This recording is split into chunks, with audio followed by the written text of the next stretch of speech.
My name is Kriti Pathak. I am studying electrical engineering STEM 4 at KJ Polytechnic. Today, my topic is derivation of static torque.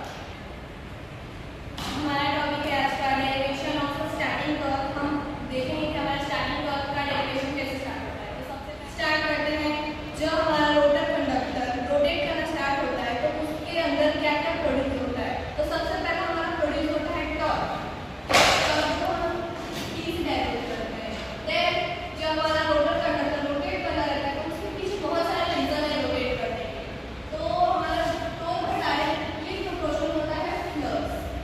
जो हमारा rotor conductor rotate करना start होता है तो flux की वजह से, अगर फ्लक्स नहीं होगा मैग्नेटिक फील्ड में तो हमारा टॉर्क प्रोड्यूस नहीं होगा। एंड सेकंड रीजन है हमारा current I. Rotating magnetic field में एक फोर्स प्रोड्यूस होता है रोटेटिंग टाइम में, उसको हम आई से डिनोट करते हैं। देन तीसरा है हमारा पावर फैक्टर cos फाई, जो कि हम डीसी मशीन में डेनोट नहीं करते, कंसीडर नहीं करते क्योंकि उसमें हमारा इंडक्शन मोटर नहीं होता है और हमारा एसी मशीन में इंडक्शन मोटर है, इसकी वजह से हम इसमें कंसीडर करेंगे। तो हम इसका डेरिवेशन स्टार्ट करते हैं। तो जो हमारा ये प्रोपोर्शनल का साइन है, अगर हमें इसको इक्वल में कन्वर्ट करना पड़ेगा तो इसके लिए हमें कोई एक कांस्टेंट नंबर लेना पड़ेगा। तो जैसे हम t एक कांस्टेंट लेंगे, फिर हम ये जो वैल्यू है उसको सेम ले लेंगे।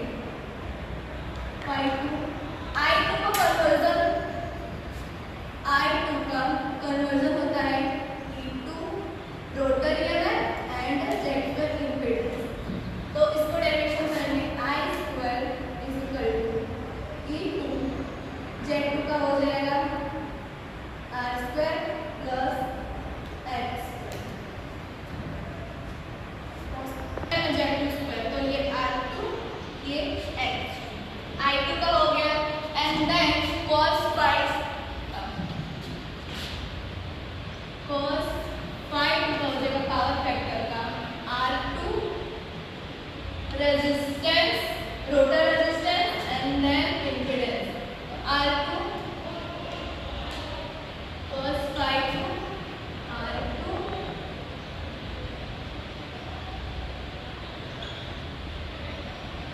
R² plus X²। जो ये हमारा रोटर रिएक्टेंस है X² को रोटर रिएक्टेंस बोलते हैं। तो हम ये डेरिवेशन करेंगे T is equal to K, flux का कोई डेरिवेशन नहीं होता है। I का हमारा हो गया E2 R2 plus X² into का साइन लगाएंगे तो मल्टीप्लाई का। देन जो हमारा cos फाई है उसका R2 प्लस X। अब इसको हम मल्टीप्लाई करेंगे साथ में, तो T sin K फाई2 E2 R2 एंड देन हमारा ये रूट कैंसिल हो जाएगा। तो नाउ बस हमारा बच जाएगा R² प्लस X²। तो इससे हमारा जो डेरिवेशन है स्टार्टिंग टॉर्क का वो कंप्लीट होता है। यहाँ पे हमारा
ये हमारा हो गया आई, I2 की वैल्यू, ये हमारी हो गई cos फाइव की वैल्यू। देन फिर हमने देखा कि जो हमारा ये रूट है वो कैंसल आउट होके directly r2 plus x2 square बना। तो हमारा टॉर्क का स्टार्टिंग टॉर्क का फॉर्मूला आया T is directly proportional to T into plus into E2 into R2 और डिवाइडेड